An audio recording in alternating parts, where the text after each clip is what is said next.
everyone, let's begin with the word of the God. And we will see it from the Hebrews chapter 11 and verse 6 says, without faith it is impossible to please God, because anyone who comes to him must believe that he exists and he rewards those who earnestly seek him.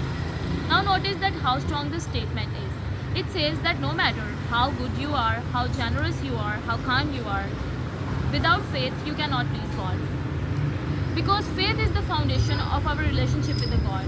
It's basically a relationship with an invisible God, and it's a bridge between the natural and the supernatural. I'm going to put forward some of the points, and first one is that faith begins where your ability ends. And some people say that they have faith. It's not faith. It's often their confidence what they can already do. And they say God, I have trust, I will pass this exam because I have studied hard. And they say God, I will get this job because I have a good resume or a good CV or my good qualification. But this is not a faith, this is a logic. True faith begins where your logic runs out so that your faith can rise up.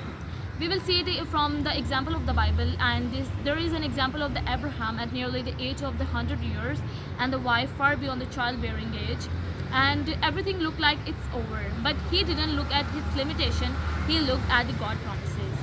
He didn't deny the reality, he simply chose not the reality to define the God. Many of the people and some of us are stuck in the problems which we think that are bigger than us, and this is where the God wants to see us.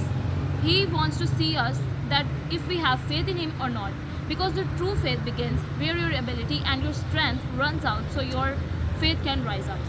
Now we will see the next point, and the next point is faith speaks before it sees. In the Mark chapter 11 verse 23 says, Jesus says, if anyone says to this mountain, go throw yourself in the sea, and does not doubt in his heart but believes, it will be done for him. Now notice the pattern. Believe in your heart, speak with your mouth, and it will be done for you. But we often reverse it. We say I will trust it, yeah, I will see it when God will do for me. But faith says that you have to speak it before even the things will happen for you. And some people say that I don't have trust in him, this situation looks impossible for me, I'm never gonna come out from this situation, and they stuck themselves in that things. But your words is what matter, your conversation, because your words matter, your words shape your atmosphere. Many people think that they are stuck in their problem because of their situations, but it's not situation or their problem, it's because of their conversation. Many people are stuck in the problem because of their conversation. You have to speak it. You have to speak it before Jesus make it happen for you. So instead of speaking about all the time of your problems, start to speak against your problems with authority, and you will see that God will remove it from your life, because this is what shape your words. And now we will see the next point, and that is faith acts before it feels. Faith is not what just you believe or say, it's how you feel. The Bible is full of people which moved before they feel ready. And the first we will see the example of the Noah. Noah built an ark when there was no rain, and the people called him foolish because there was the sunny weather and he was building a boat. But what he did, he moved in the obedience. He looked at the God promises and he obeyed him. And if you see the example in the Bible, there is an example of the Joshua who marched around the Jericho before the walls fell, and the woman with the issue of the blood, she was pushed in the crowd because she felt ready. These people didn't wait for the perfect moment, they moved in the obedience. This is what the God wants to see us, because he wants us to have a so strong faith in him that even if the things doesn't happen the way before, but we have to trust God in every situation. And what is killing your faith tonight, today? And we will check that what is killing our faith today, and it's basically delay and disappointment. Delay.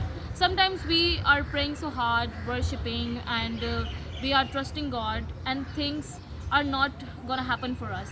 And this is not that God is ignoring you. God is preparing for you, because God knows you. And we will see the example from the Bible that the Joshua, at the age of the 17, he saw the dream, and he stepped into his purpose at the age of the 30. Those years were not wasted. Those years were necessary, because on those years God was preparing for you, preparing for him. Sometimes we believe that God is ignoring us and he is not listening to our prayers. This is not that he is ignoring you. He is basically preparing you for the situation. And sometimes some people have imagined and believed, and things didn't go the way they expected, so they started to disappoint from the God, and it's hard to trust again. But you don't have to put forward yourself from the God, because God is the God basically is preparing for you. And when the God is preparing for you, disappointments nothing matter, because one painful experience cannot shut down your whole existence. And we will see it. The last point is the mature faith. If we see it in the Bible, this is the level of the faith that goes beyond the outcomes. And this faith is basically that, if we see from the Bible, and there is an example of the Shadrach, Meshach and Abednego said that God wants to deliver us, and even the God will not deliver us, we will still trust him.